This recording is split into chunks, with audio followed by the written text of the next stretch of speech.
The idea of this theory is that we have a symbiotic relationship with many bacteria in our bodies. Yet this relationship changes when the host human becomes frail by disease or age. If the host passes away, the microbes lose their environment. Therefore, virulence factors can be turned on when microbes believe the host is in trouble, further endangering the host. An example of this is the relationship between influenza and Streptococcus pneumoniae. When people die of influenza, it is often a co-infection like pneumonia that kills them.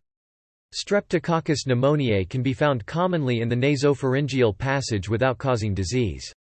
When a patient carrying S. pneumoniae gets influenza, virulence factors in the bacteria can be turned on, turning it pathogenic. Additionally, in the elderly, we see increased risks of diarrhea and pneumonia as well as reactivation of things like herpes viruses, all of which can help spread these microorganisms to potentially healthier hosts. These changes in microbial behavior can happen in a quorum sensing system or QS. QS is a process of bacterial cell-cell communication that relies on the production, release, detection, and response to extracellular signaling molecules called auto-inducers and adjust gene expression accordingly. QS allows groups of bacteria to synchronously alter behavior in response to changes in the population density and species composition of the vicinal community. QS controls collective behaviors including bioluminescence, sporulation, virulence factor production, and biofilm formation.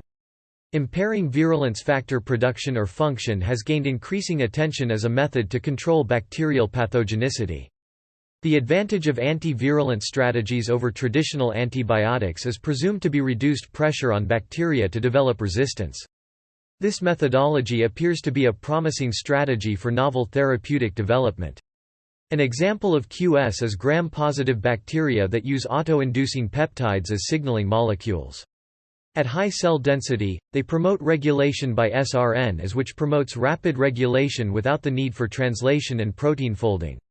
Knowledge of these mechanisms of virulence allows for strategies that are aimed at manipulating small molecule control of bacterial behaviors, and these strategies will not be as prone to resistance as are the targets of traditional antibiotics that result in outright killing of bacteria or inhibition of their growth.